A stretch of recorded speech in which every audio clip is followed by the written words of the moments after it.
Poppy Playtime Chapter 4 is dropping soon, and in this video, we're not going to waste time on wild theories about the characters or plot. Instead, we're going to break down all the leaks, spoilers, teasers, and trailers for this next chapter in our favorite Poppy Playtime universe. Even though we've been introduced to a ton of new characters, the biggest mystery is still this. Who's the main antagonist in Chapter 4? A lot of fans are betting on Dr. Harley Sawyer, and honestly, I'm leaning that way too.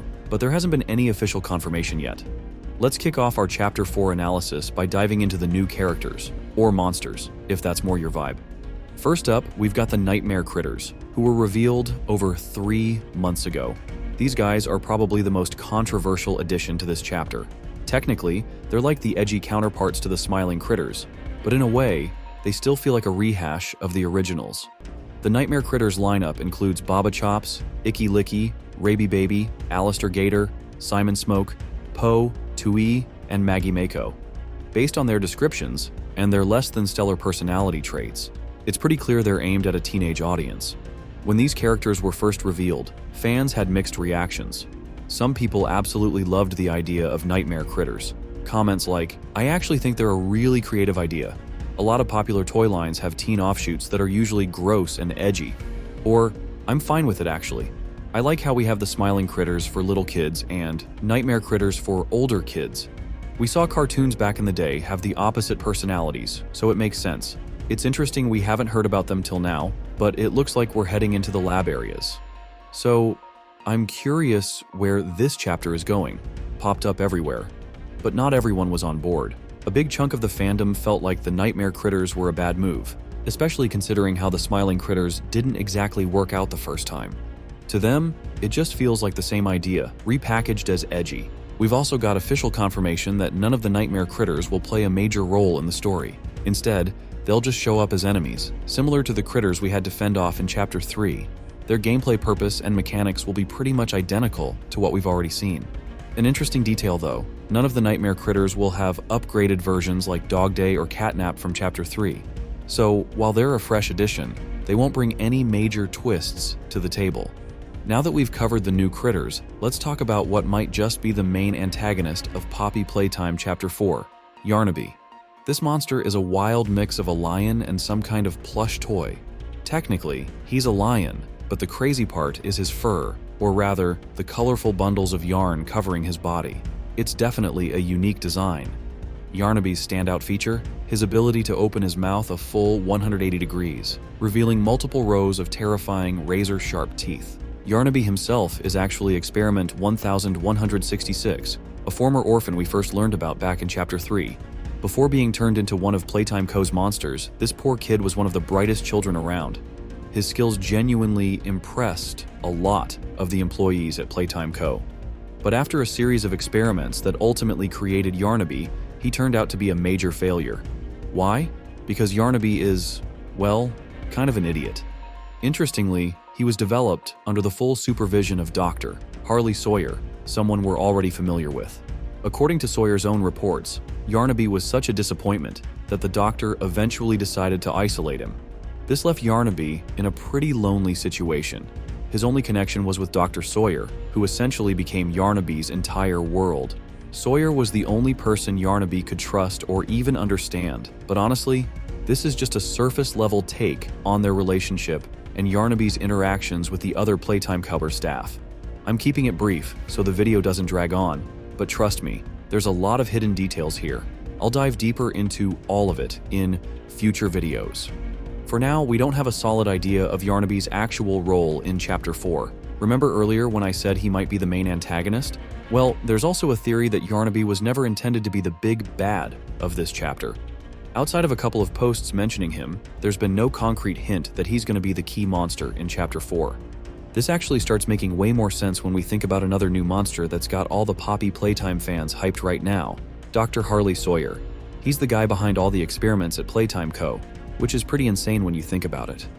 One of the trailers really gave us some major insight into questions we've all been dying to get answers to.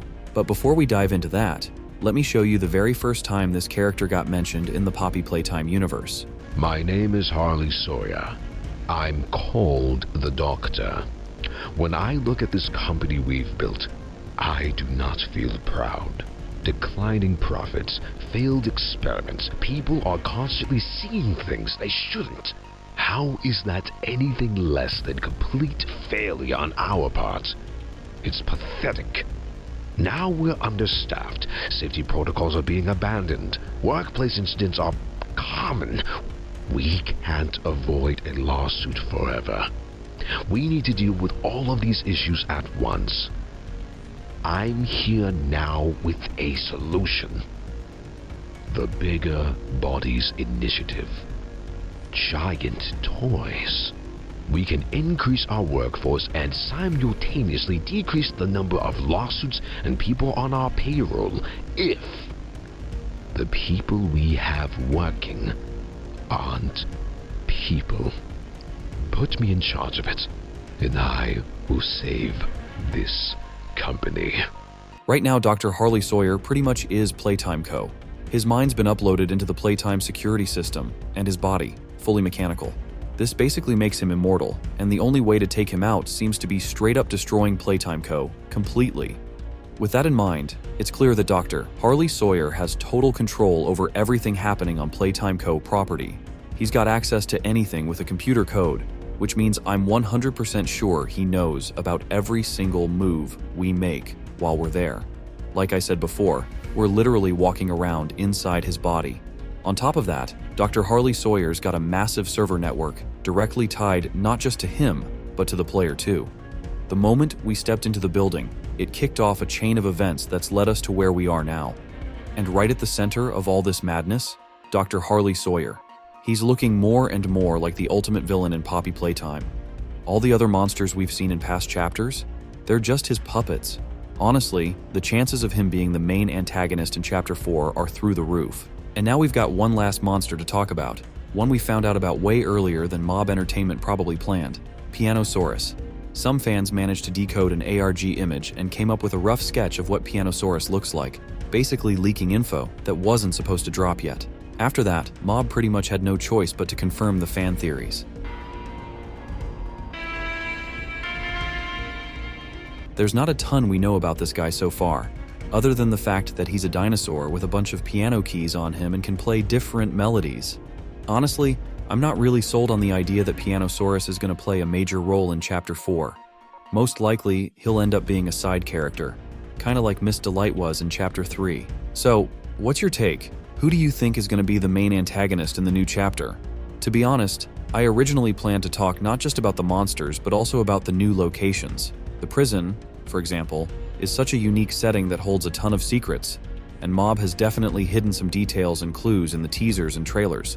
I wanted to dive into the new gameplay mechanics, but I got so caught up in breaking down the new characters that if I'd covered everything else too, this video would have been at least 20 minutes long. I hope you're cool with me saving all that for another video.